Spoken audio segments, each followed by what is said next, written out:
Well, that didn't quite work like I wanted it to because there was no music, but there's a little countdown. But anyway, welcome guys to Midwest Paranormal Talk Radio, the podcast, the OG podcast. We're back in full effect, coming off of a couple, about a year. Yeah. Our last one, well, of course, besides the one we did a couple days ago, but it's been about a year since we did any audio or shows, which is good. And I'm glad we're going back to the old school OG platform and just doing the podcasts. And me too.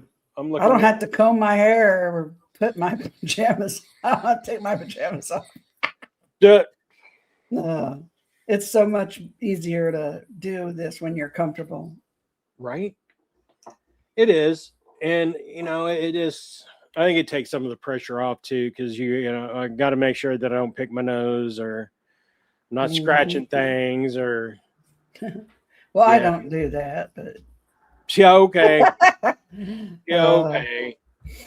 But so I got just off topic stuff. I've got all the shirts came in yesterday. I'm waiting for all the prints to come in, and then we'll start pressing out to have shirts to go for the September show. Yay! And if you guys are interested in having custom t-shirts made, hit me up. I'll give you a deal. gcable@midwestparatalkradio.com. We can work something out. I can pretty much, if you've got the image and you know what you want and you send it to me, I can have it done up for you for a good price. So keep that in mind. Little self-promotion thing there. Just like me, I don't know. You've probably made like 25 t-shirts for me. I'm got quite the collection going up. That's funny. I went and saw Deb a weekend ago. It's already been a week. Wow. It's been longer than that, hasn't it? No, it was last weekend. Was it? Hell, I don't know. Anyway, when we were up in Michigan for that our UFO con, I took her 8-9 shirts. Yeah. She sends me little images on Messenger. Yeah, I say, I need this. Right. So there we go. But anywho. So let's see. What are we going to talk about today? Got a couple paranormal things I want to talk about. You had sent me that video of that guy yesterday, I think, or this morning, where he is talking about the drama and whatnot's going on in the paranormal.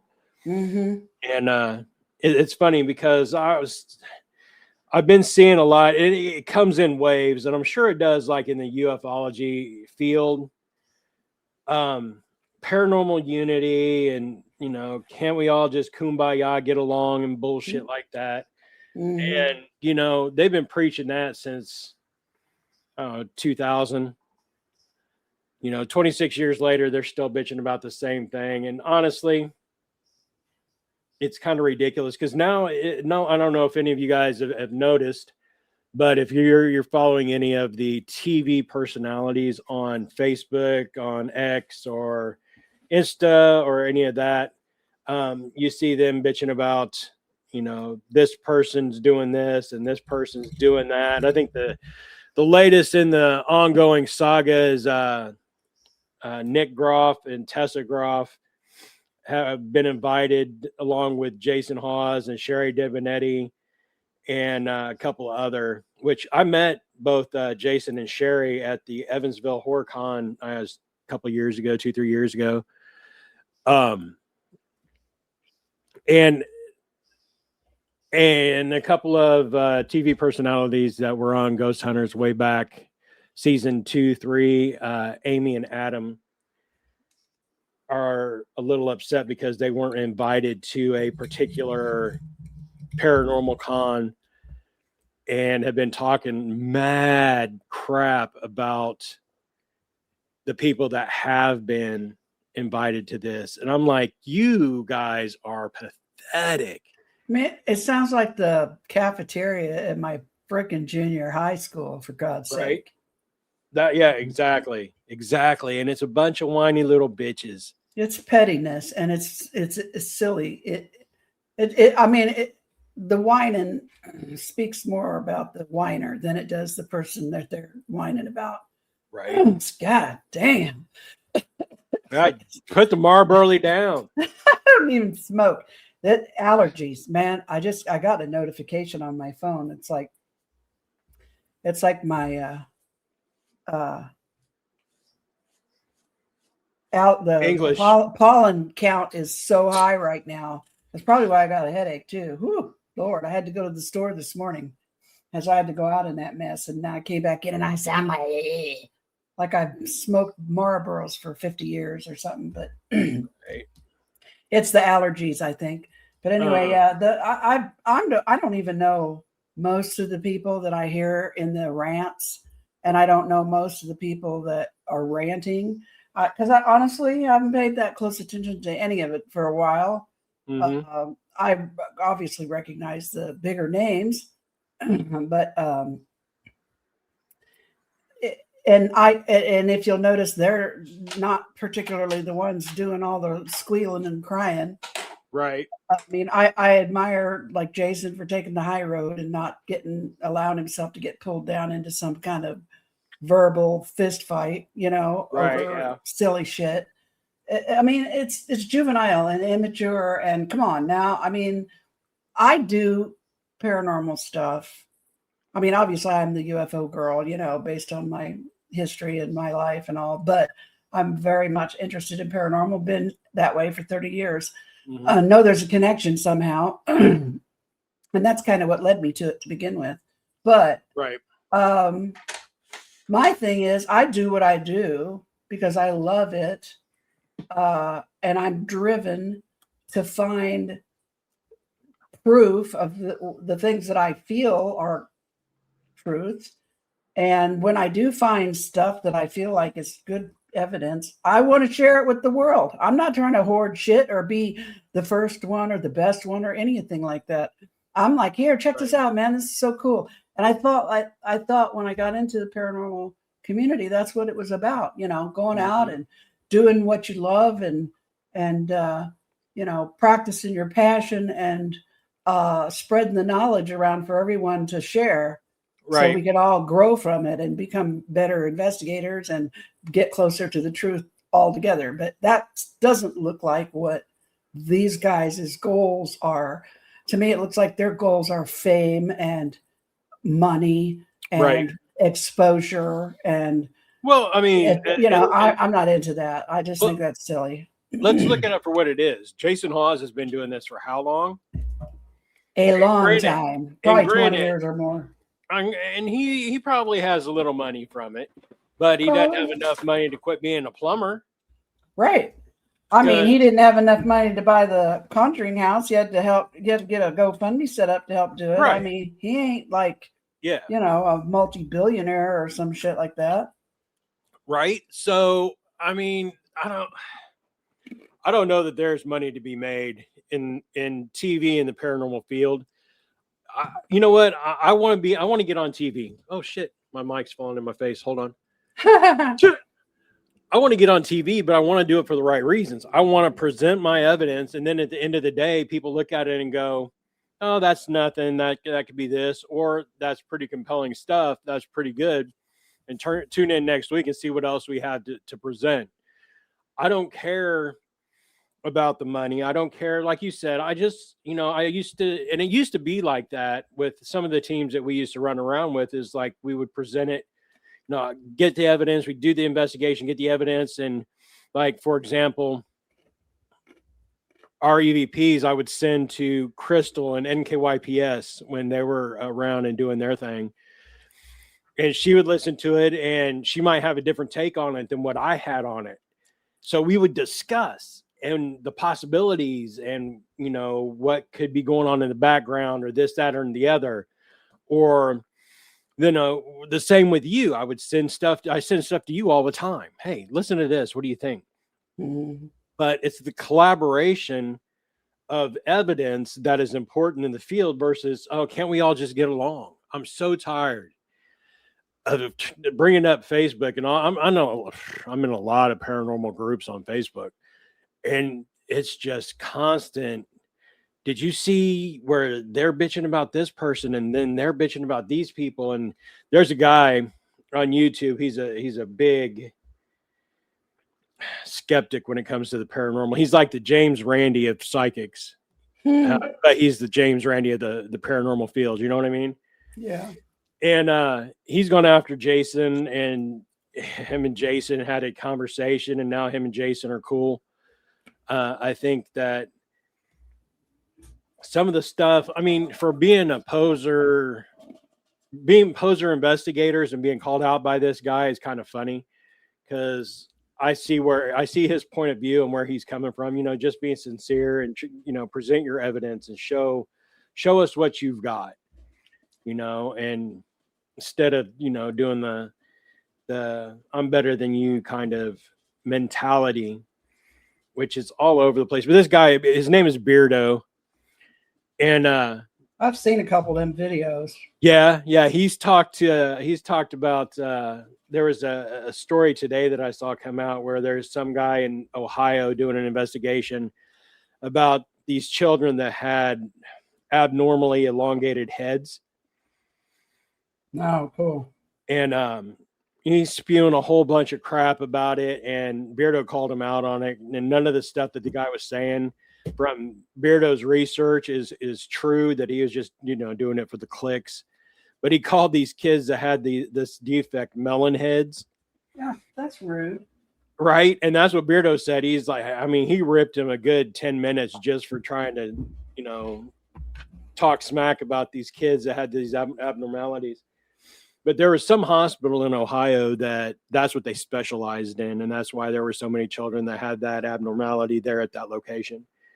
But now the guy was saying that now they're cannibals, and they're haunting the woods around that location, and this, that, and the other. And I mean, Beardo, he is just ripping them. It was kind of funny, to be honest. But well, that reminds me of, like, in ufology, I just saw this dude I saw him on TikTok first. Downloaded his video and listened to it a couple times. yeah. I don't know. There's something about it. But then, and I thought, okay, that's interesting. But then he pops up with this other video. I swear to God, the dude has got a picture on this video. It's a screenshot from the movie The Navigator, which is an old movie that's been out for years and years, but it's a screenshot of the UFO from the movie The Navigator. I mean, spot on, 100% the same damn thing. And he's trying to claim that it's from some government dump of the newest ufology, disclosure shit. And I'm like, dude, I just got straight up on his feed, and I'm like, dude, you're so full of shit. That's a screenshot of the UFO from the Flight of the Navigator. Right. And he blocked me. Dick. I love calling out assholes like that. Right. And that's the thing, just quit lying. Quit freaking lying about your stuff, man. What kills me is when he's talking, he's like trying to sound like he's nervous and he's afraid the government's going to come and get him. Oh, yeah. I'll fucking give me a break. Right. Excuse my French. No, I'm with you. Do you see me? I sent you that thing earlier. Did I send you that thing that woman's singing about losing all her F's? She doesn't give a F, has no more to lose. That's where I'm at.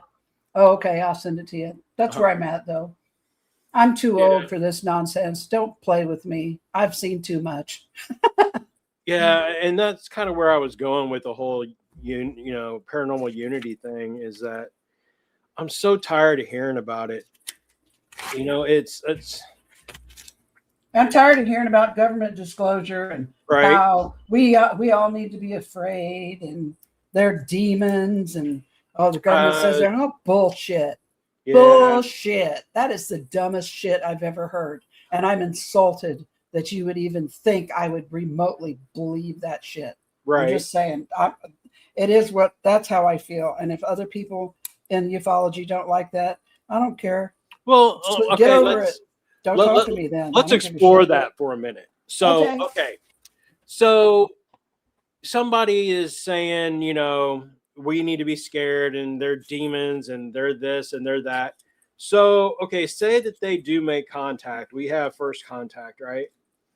And say that these beings have had technology where they can wormhole through the galaxy so many light years away, that they get to our planet, that they don't have their own weapons of mass destruction. If they want to eliminate us, we're done. It's over. Yep. There's nothing that we can do about it. There's no negotiating, because if they want it, they're going to take it. Yep. So I don't understand. In my little mind, I'm like, the shit is what it is, because there's nothing that we're going to be able to do about it anyway. So, Well, like I said the other day, I'm sorry, Mr. Government Man, but you can't convince me that UFOs flying around in the sky are any more of a threat to our safety than we flying around in the sky. I haven't seen any reports of any planes crashing into any UFOs. mm-hmm. Maybe I might have heard of one in 40 years. Right. But I hear about airplanes running into each other all the time. As a matter of fact, more now than ever. And helicopters and everything else. So it seems to me that the threat in the sky is us, not them. I'm sorry. I'm just skeptical. I'm tired of being gaslit by a bunch of people who didn't even see or experience the things I've seen and experienced. Yeah. That it's just gaslighting, and I'm not being there. I'm not that one. It doesn't work on me anymore. Right. Well, I can't see that our planet would be in danger from first contact or a visit. Just to me, I think you already had first contact, and we've already had visits thousands of years ago, and we're still here. Yeah, that's what I'm saying. I mean, all the UFO, the visual sightings we've had, the claims of, all the abductees, all of the first contacts. I talked to Paul in the woods, and this is what he told me, kind of stories, is that they're already here. They've already visited. They don't want to stay because it's so jacked up, but there might be some that are indigenous to here, and we just haven't seen them yet. There's a lot of this planet that we haven't been to yet, like the bottom of the ocean, and there's a lot of remote land still around here. Someone said something about Bigfoots, and at our last conference that we were at, because it was a Bigfoot UFO conference, and somebody had said, "Well, what if they're aliens? What if they're not only, dimensional, but maybe they came here in a craft as well?" I don't know. Maybe Beam Me Up Scotty is taking on a new twist, and that's, they're transported down to the planet and transported back up. That's why they seem to disappear so quickly. I don't know. I mean, there's 1,001 potentials, all kinds of possibilities. At the end of the day, it's my belief that nobody has all the answers. Nobody knows what the actual facts of the matter are. Just like I said the other day, we have a educated guess as to what, like dinosaurs look like, but nobody was there then, so we don't know for sure. When somebody comes to me with something, whether it's ufology or paranormal, and they believe they have the definitive answer, but their proof isn't that strong, you know what I mean? It's like, it's a red flag to me. It is a red flag, because I've had some pretty wild experiences, and I still have more questions than answers. I mean, I have theories and I have my opinions, but that's all they are. And I try to, make sure that's understood when I tell people what I feel. Right. That, this is just my ideas, my theory. And I hate when you give someone that, when you let somebody in and you give them your idea, theory, hypothesis, and they automatically go, well, no, that's not right. How do you know it's not right? Who made Right? you the authority? Just like, Yeah. well, who makes these? Okay, all these people in ufology and all these people in the paranormal community that call themselves experts. Who Right. said? Who made you the fucking expert? I Right. mean, come on now. You made Exactly. yourself the expert. Who made you the expert? I mean, Right. you can say some dude's got 40, 50 years experience looking at it. That's great. But that doesn't mean that you're the only person with the answers. Right. You know, because there's a whole bunch of people out there that's got 40 or 50 years and they might not think the same things you think. Exactly. Right. So, I mean, there is no expert in these fields. No. I'm sorry. We're all in this together to some degree or another, you know, and we're all learning. If we're smart, we're all learning new things every day. And while the facts of things don't change, opinions do.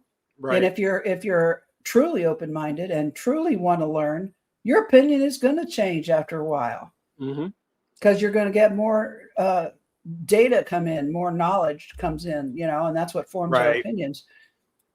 People that are dead set, you know, you can be just as closed-minded and be in it as you can be closed-minded and not want anything to do with it. You know, it's the person who doesn't want to see something that falls outside of their wheelhouse of belief, you know? So, I don't know. I mean, I ain't perfect. Don't get me wrong. I'm not perfect. I don't try to judge anybody, but I'm telling you, I get fed up with the nonsense. I get tired. I think that we need to, as paranormal investigators, as ufologists in the field, we should be teachers and students all at the same time. Because, I mean, I've got 2 new investigators with the team that have really not had any kind of, but like only one investigation under their belt. So it's my job as an investigator, as a seasoned investigator, to teach them the things that I know, which, and God only knows I don't know everything, but it's my job to teach them what I know and send them off to do investigations so that they can make their own hypothesis. They can make their own particular ways of doing their investigation that yields them the best results. When they come back and teach me what they learned, and then we both grew, we both gained something. Yeah, that's exactly it. Come back and then you share with me and I share with you, and everybody, you know, everybody gains knowledge. Yeah. I'm not here to gatekeep the paranormal. That's not why I do what I do. And I think that's one of the biggest problems with like the TV personalities that are having beef right now on the social media, is because they're trying to gatekeep it. And I'm sorry, Matt Rife and Aston, whatever the hell his name, colleague, Elton. Yeah, that's it. I couldn't remember, or you couldn't remember last time. No, I couldn't remember. I did English bad. But I'm like, man, dude, Matt Rife, I remember when he first got interested in the paranormal to go out on investigations, and that was only a couple of years ago. But now, you know, because he has money, he's gatekeeping the Warren property, the Ed and Lorraine Warren house, and the Ed and Lorraine Warren Haunted Museum. They're gatekeeping that. They're charging people big money to go in there to investigate it. There's no reason that anybody is going into Ed and Lorraine's house. I would say that I would go through the museum, but the museum was open when they were alive, and they charged people to go through their museum when they were alive. And I could still get behind that. That's fine. But you're showboating. Especially if they were using the money to maintain the place, because that's not, you know, that's an expense. Right. And they're not. They're cash grabbing as much out of that as they possibly can. And Matt Rife was just like a stand-up comedian or something, wasn't he? He is a stand-up. He started off on Wild and Out with Nick Cannon, and just when he started doing stand-up throughout wherever. Kind of reminds me of Joe Rogan. You know, Joe Rogan's all up in the UFO's butt right now, and then he started up a stand-up. I didn't think he was funny then, and I don't think he's funny now. But I can't give out. I never met that Matt. I've never heard the Matt Rife until I heard of all the shit that he was talking to people that he shouldn't have been, talking to about. And you know me, I got all kinds of offended by that. Kill yourself. Oops, I'll have to edit that. Right. We don't want to get dinged, but all that undo yourself nonsense he talked. Yeah, unalive from the. I'm over get off the planet or something like that. No, you don't do that. And you exactly know why I feel that way. Mm-hmm. And as soon as he opened his mouth and that shit came out, I'm like, I'm done with you. You're worthless. Well, why would you say that? Anyway? What grown ass man who has any kind of fucking sense about himself would ever say something like that to another human being? Right? That just told me what an asshole he was. That's all it did. That's sad. That's just sad. So I ain't got no more time for him. I don't give a shit what he says from now on. He'll never redeem himself to me. There's just so much BS.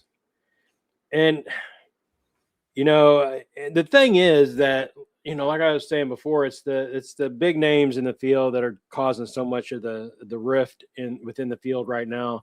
But I mean, there's always been, digressing a little bit, there's always been that call for, can't we all just get along, paranormal unity? And really, I mean, and truthfully, I don't ever remember having beef with anybody over the paranormal.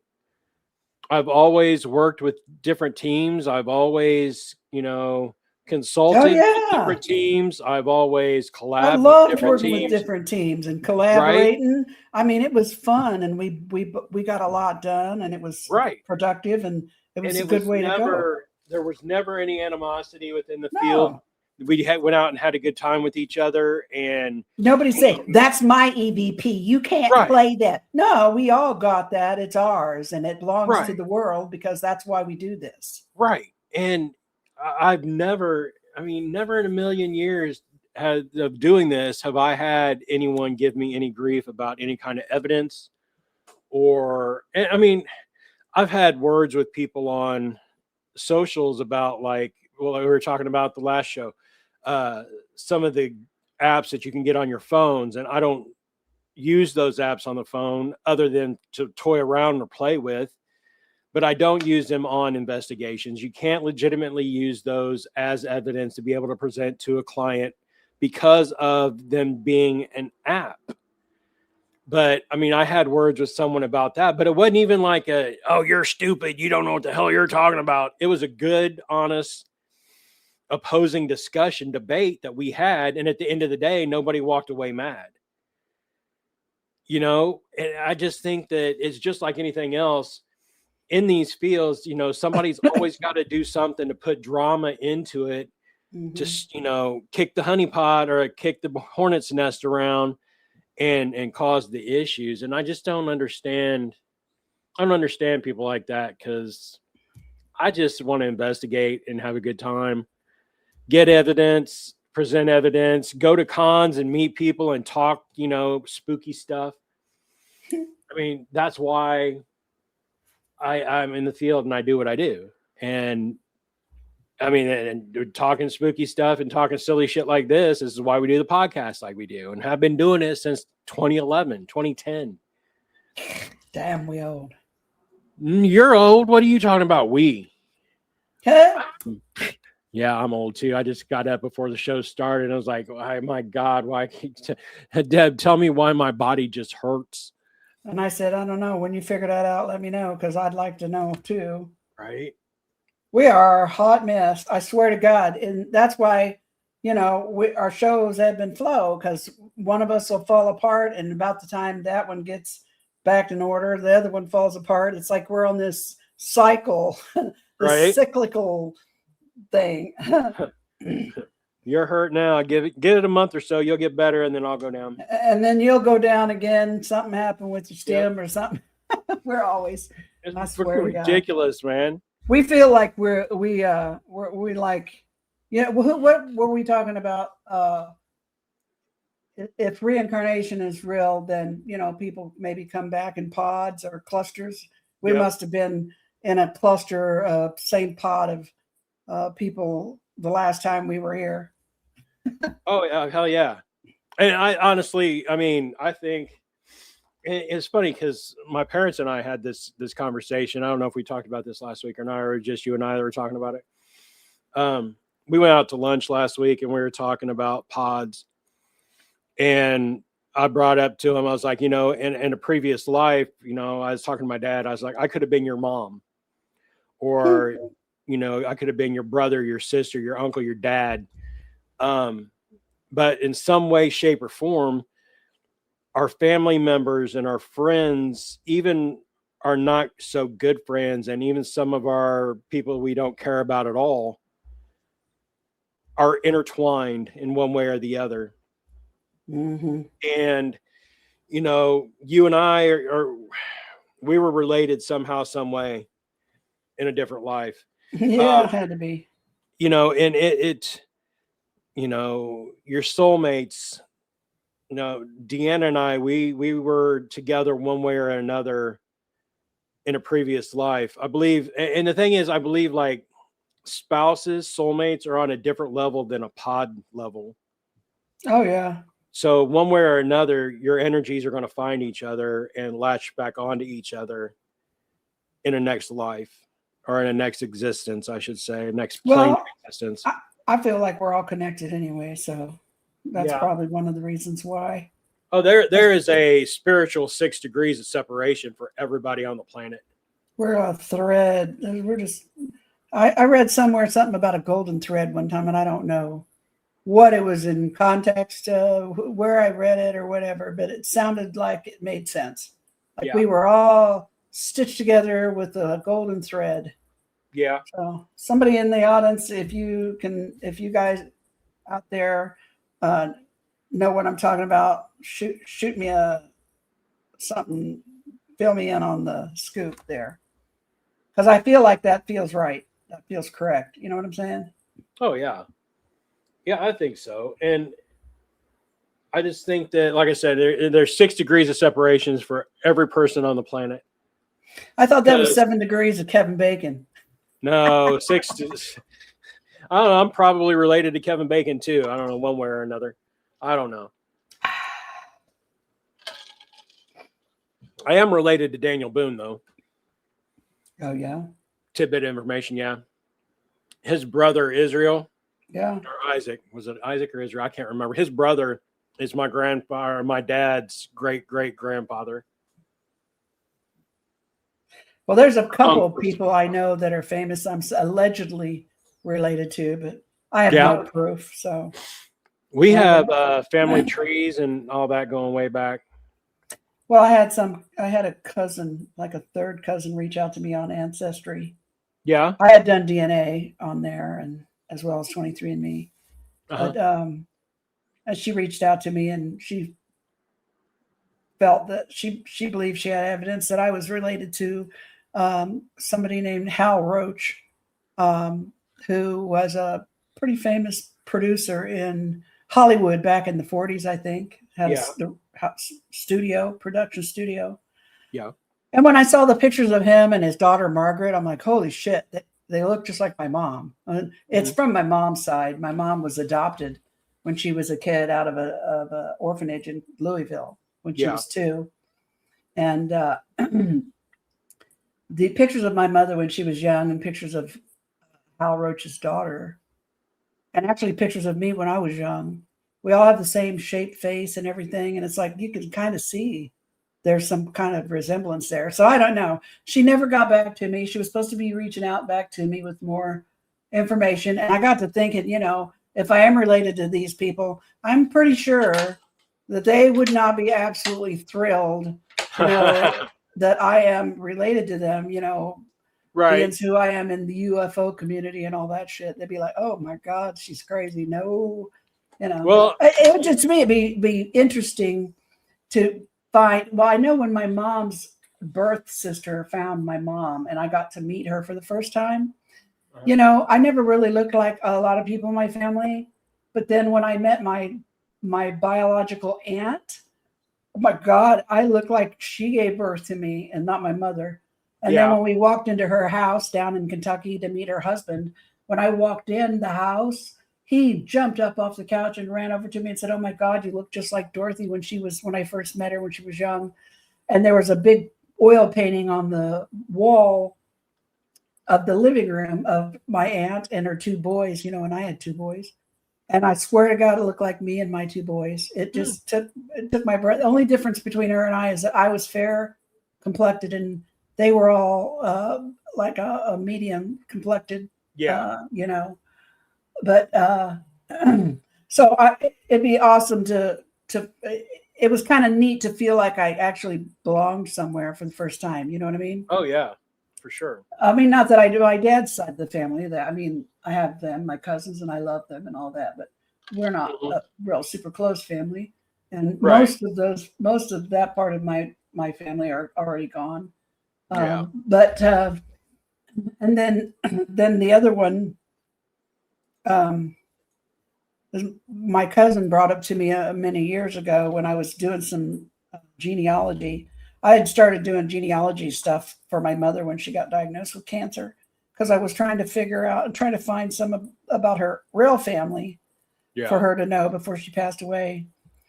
And my cousin at the time mentioned to me that he had evidence from some great aunts of ours that on my father's side, we were Mayflower Pact descendants and Daughters of the American Revolution, that we were descendant from, my maiden name was White, and that we were descendant from William White, who came over on the Mayflower. Yeah. And so I thought, that's cool, but I never really got any definitive proof of that either. Just, how things go down in families. And I know people that grew up their whole lives thinking they had Native American in them, and they claimed it. They don't. And not even a shred. They're like 99.9% European or something like that, right, yeah. So I'm just, it's interesting stories, but I would really love to know for a fact, that's true. And allegedly there's documentation, but I've never seen it, so I don't know. Right. But that would be so cool. And the fact that I believe that my mom is Melungeon because she was born in Appalachia, and some of the physical traits I carry are distinctly Melungeon, like the Tory in the mouth and the bump in the back of the head and the hair and the nails and all this sort of stuff. Yeah. And the wild DNA. But Melungeon is that technically Melungeon is like a slur. It's like mulatto is a mix of black and white, African and European. Melungeon is African, Asian, and European. It's like a tri-mix. Right. And it was actually not nice when people called you that back then. But we think that's probably what my mom was based on a lot of things. So I had a couple of third cousins reach out to me probably 20 years ago. And they actually live on the reservation in North Carolina, and they are Cherokee. Yeah. And we definitely are related. I mean, we've traced our similar families, but I don't have any. That's the only thing I know. That's the only knowledge I have of that. Right. So it's like, so I'm in my mind, I'm like, okay, mom's side of the family met dad's side of the family at Plymouth Rock when everybody got here. It's fascinating to me. That's something else that, as far as ufology goes, honestly, I swear, I think if they want to look closer into experiencers and why experiencers are experiencers, why these things happen to them, I feel like somebody should be looking at A, their genetics, and B, their medical history. You know what I mean? Yeah. Because I just feel like I kept getting this message during the Ask an Alien test that I participated in years and years ago. I kept getting the same message of the answers that you seek are in the blood. Everything that you want to know about humanity, you can find in your blood and your DNA. Yeah. And I just think that somebody should be spending more time looking at the DNA of serial experiencers or, lifetime experiencers, because there's some answer there that's being missed. Right. Yeah. I mean, and digging back genealogy, speaking in genealogy. Holy God, man, I can't talk today. And see if there is claims of activity in previous generations would be interesting to know too. I mean, my dad's great grandmother was full Cherokee, That's and probably where we're connected to, I would probably. say. But I mean, and my dad grew up in Tompkinsville, Kentucky, which is actually just across the border from Nashville. Mm-hmm.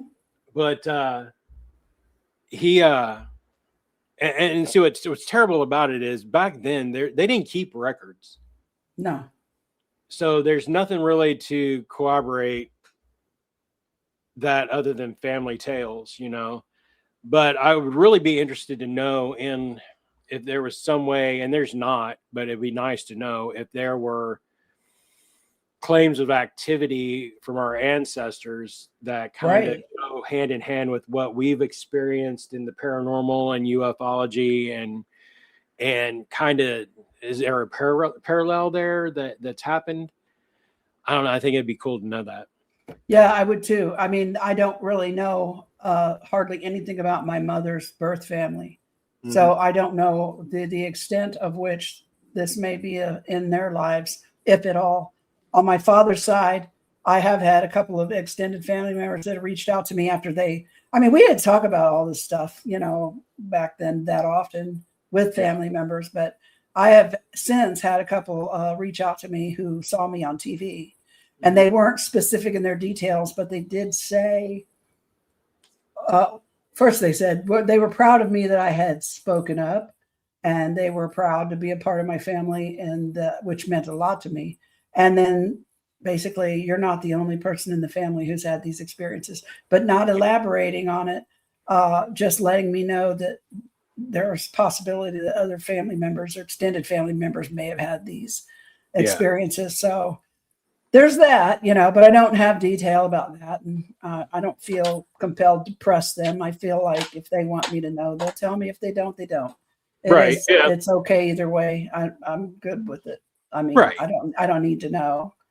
They need to do them. So, but it's interesting. I kind of feel like part of the reason why this has all happened to me is because it happened to my ancestors, and it's just they're like kind of keeping track of things. Right. Maybe they're keeping it in the gene pool. I mean, that's my theory. I don't know for sure anything. Obviously. I mean, that's a strong theory. But that's my theory. That's my story, and I'm sticking to it. I mean, I see people out there doing CE5s, trying to call these in, whatnot. That's fine. You do you.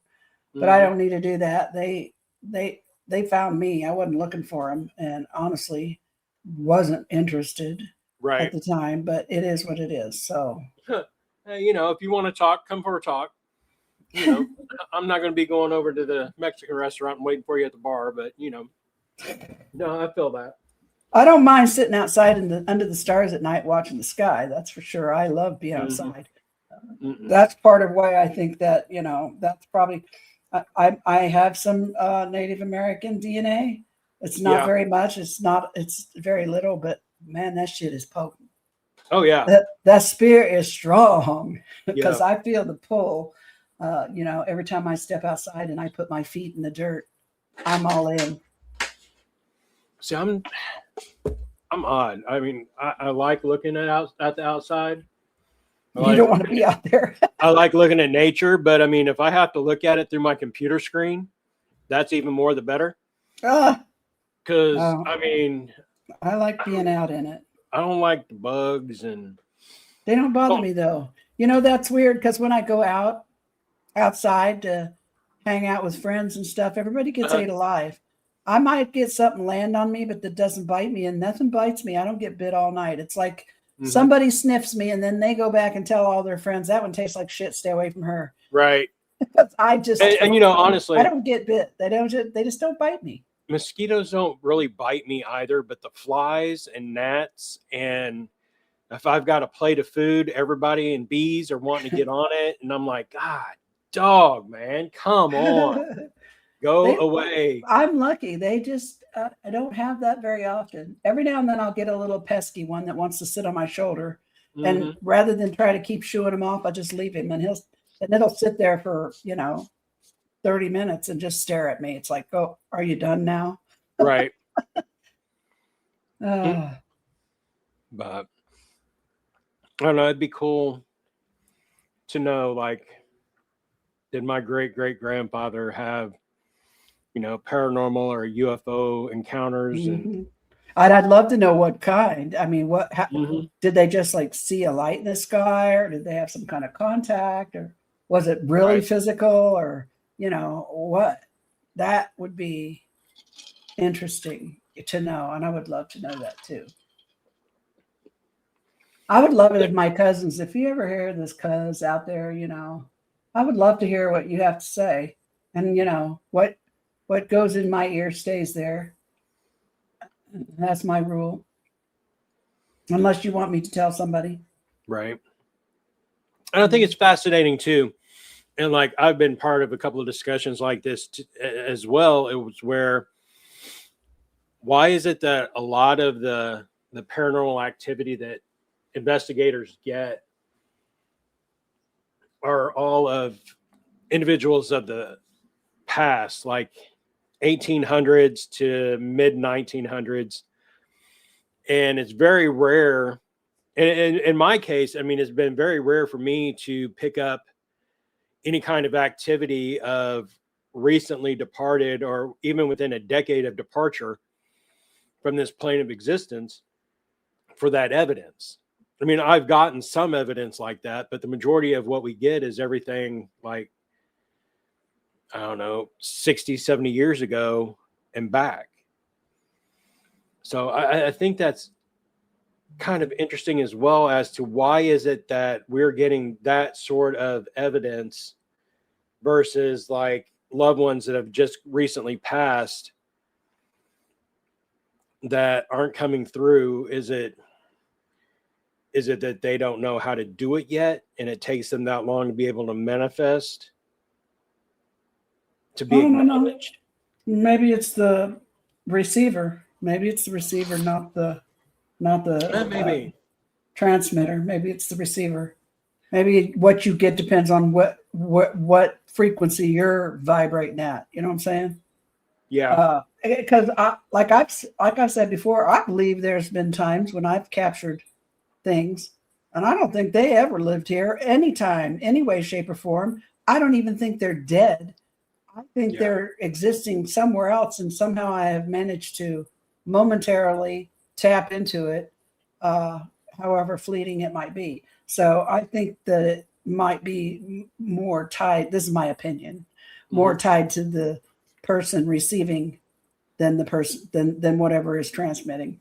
That's Right. what you're wired to receive, as opposed to, let's say, what I'm wired to receive. I might be receiving a whole different frequency of energy or energetic shit than you are, Right.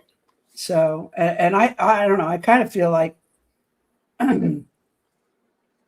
while I do kind of believe in reincarnation, sort of, it's kind of a sideways kind of feel for me. And I think, like, because I also kind of am intrigued by the thought of everything happening all at once, all at the same time. Like, shit that happened 100,000 years ago is happening right now as this is happening, and shit that's gonna happen 100,000 years from now is happening right now, and it's all like that. The movie title, Everything All at Once, All Together at the Same Time, or whatever that. It's like time isn't linear.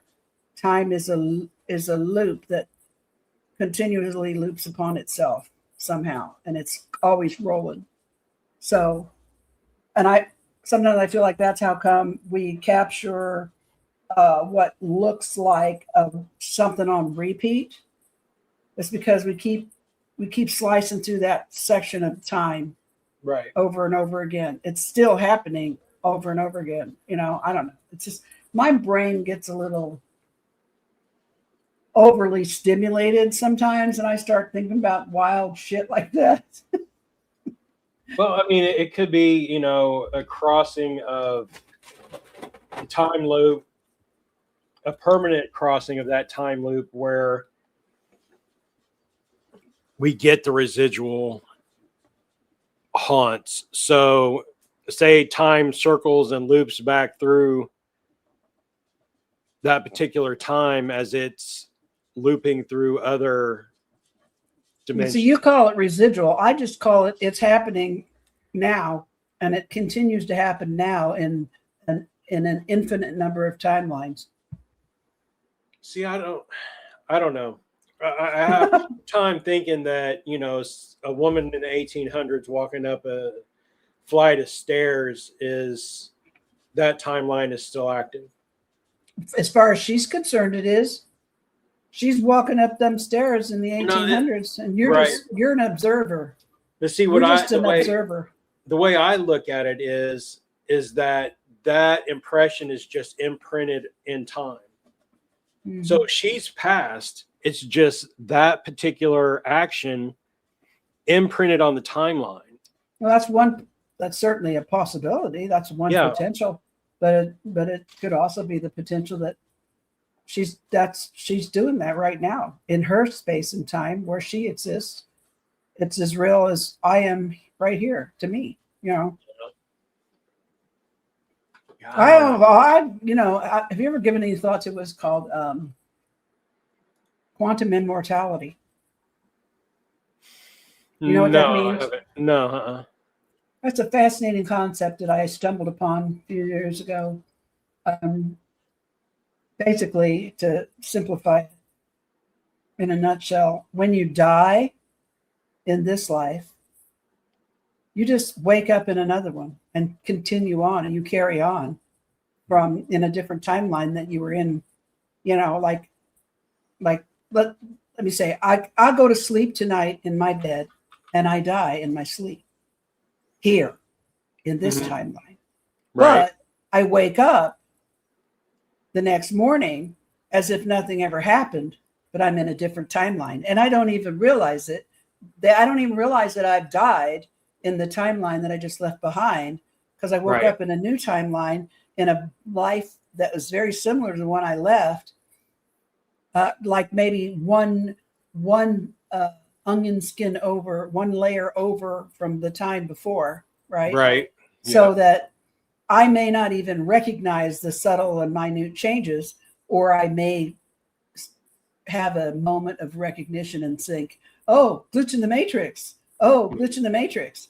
No, you died in another timeline and you just woke up in a different one, and that it's slightly different. That's why. You know what I'm saying? Right.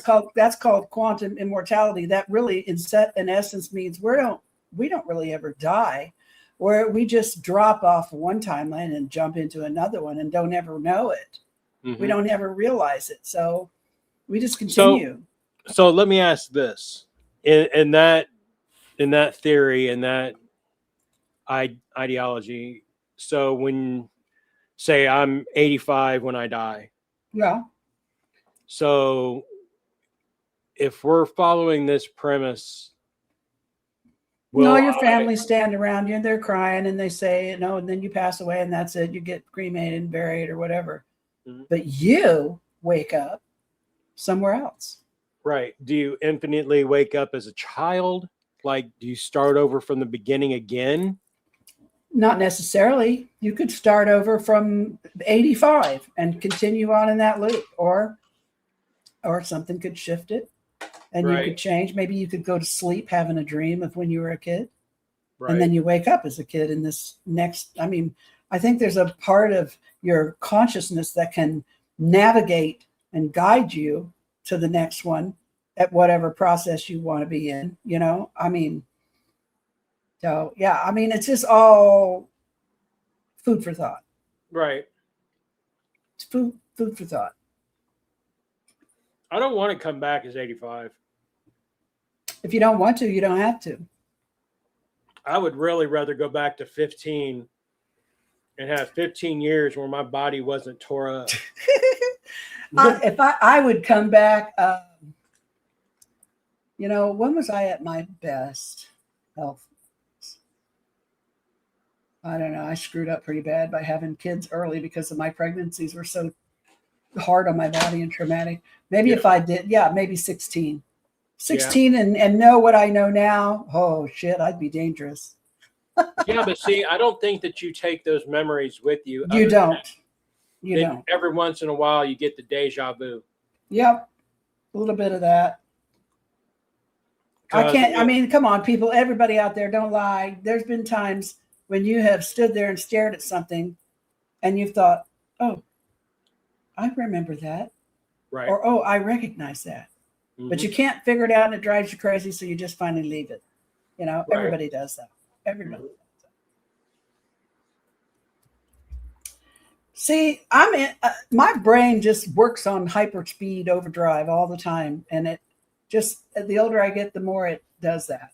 I start to recognize patterns and see things that I never noticed before, you know, and it get me thinking off into some different direction. At the end of the day, for me, anything is possible. Nothing's off the table. Yeah. Everything is potential. And this is how I roll. Anything can happen. That's for sure. I mean, just with the stuff that I've seen in the paranormal field, anything is possible. But in the paranormal field and in the UFO realm, I mean, with you, come on. Get out of town. Right? So, I don't know, man. I just, like I said, I don't want to come back as 85. That's for damn sure. I don't want to come back at, hey, I wouldn't mind coming back at 85 if I had all my faculties and my body worked just fine. Well, as long as I wouldn't. That. Age is just a number. I'm 55 and I feel like I'm 85 now. I just don't want to come back all tore up and having to depend on other people. I don't want to be a burden on anybody. I want to take care of myself and do my own thing. I would just like to stand up and my knees and my elbows not freaking pop. I would like to just sit down and not have my back on fire. I'm telling you, every time I stand up, my knees crack, my elbows crack. I struggle to stand up all the way. I have to stand there for a second so my hip can engage. You know what? I hear people say all the time, our bodies are made to heal themselves. We can overcome anything, mind over matter. We can heal ourselves. No, you know what? I believe that's true. But what I do believe also is that I have not figured out how to do it yet. Shit. I haven't found that point within me yet where I have that ability. I know it's buried in there somewhere.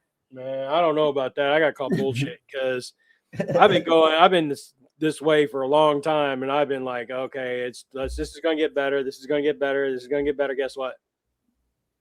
I'm standing up and my knees and elbows are popping. They're not getting no better. Once I get moving, I'm like, hey, I'm like a 18-wheeler. I'm going. But it's just the whole pushing the start button and getting that move going. That's so crazy. It's crazy. Where'd you go? Are you there? I'm right here. Oh, I'm just listening.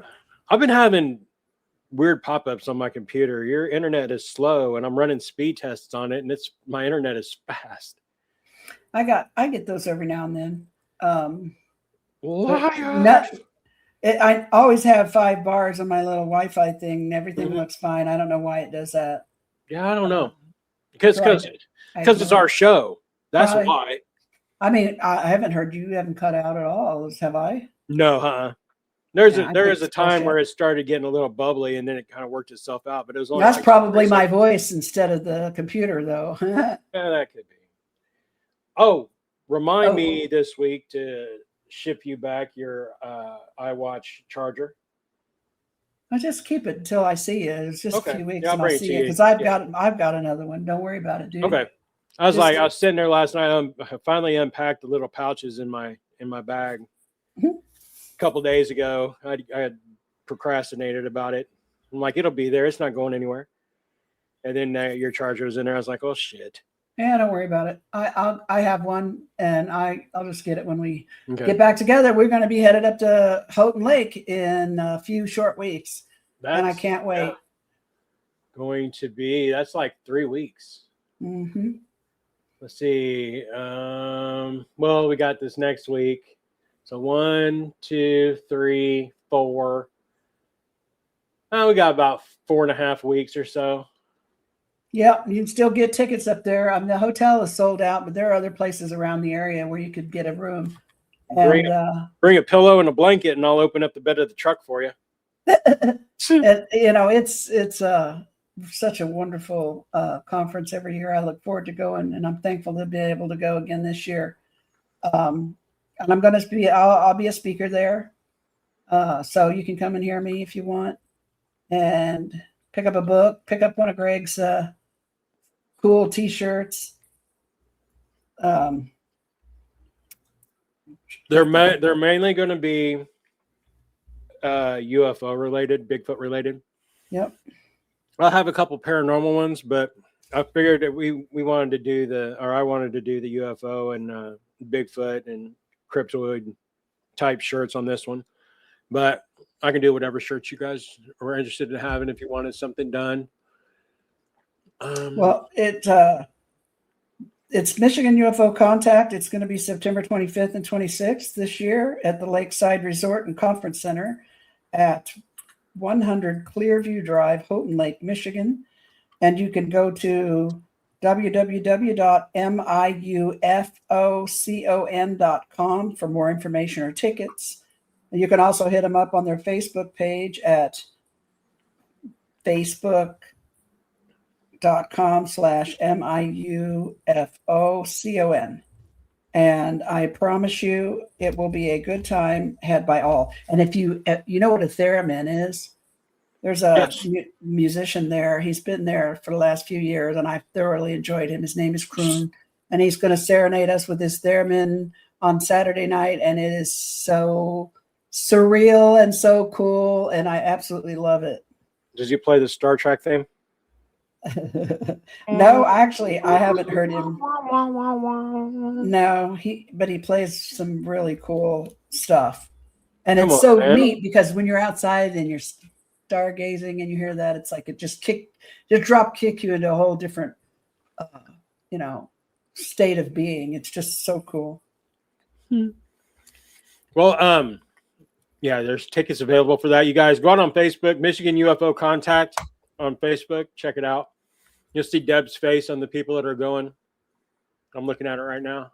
Yeah, it's going to be a good time. Greg's going to be there too. You can meet Greg. I will be there. You're going to be hanging out with me. With bells on. Ding dong. I'm gonna buy a boa with bells, and I told you I got bells on now. Yeah, I'm not doing that. No. So, but anywho, yeah, you guys check it out. It's gonna be a good time. Come talk to Deb, buy her book, get a t-shirt, talk to us about ghosts and UFOs and cryptids, and I like doing those conversations. Yeah, me too. We could talk forever. Right. Unfortunately, I didn't get to go on the Bigfoot hunt at the last one. But it was raining. And I had regular tennis shoes. I should have, if I've been thinking ahead, brought my boots, but my brace and my boots don't like to get along. But they also had rattlesnakes. And it's still warm out. I ain't trying to step on a rattlesnake in the mud or run into a bear. Because, well, I can't run. You know that story, to outrun a bear, I don't have to outrun the bear. I just have to outrun you. Right. Yeah, I'm the one getting outran. The bear will eat me. Well, it used to be like, oh, look, smorgasbord. Now it's like skin and bones. Right.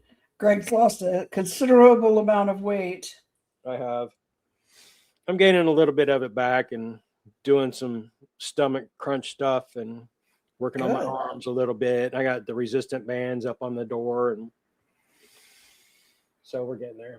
But anywho, be looking for more podcasts coming your way here from Midwest Prayer Talk Radio. old school. I'll have posted up on the YouTube podcast platform, which is really cool because we go through Podomatic. And if you want to check us out, I can get the URL for you.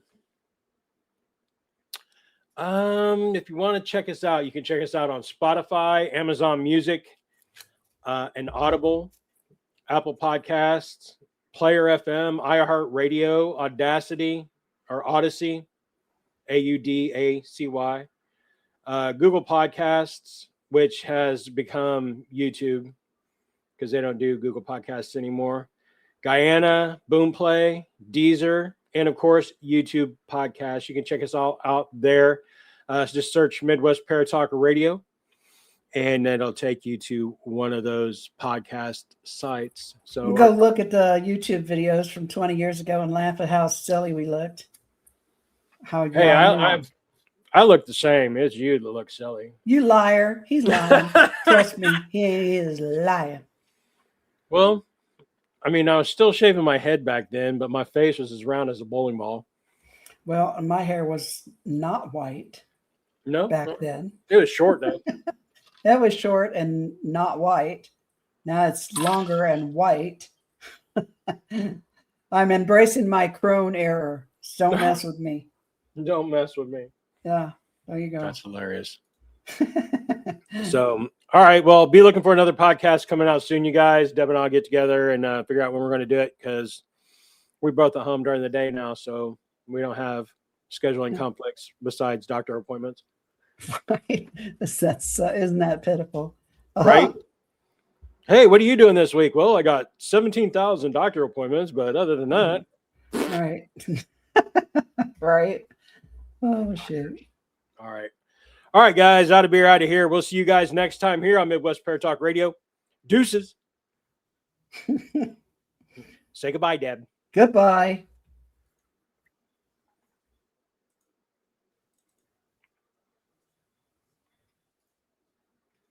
Maybe.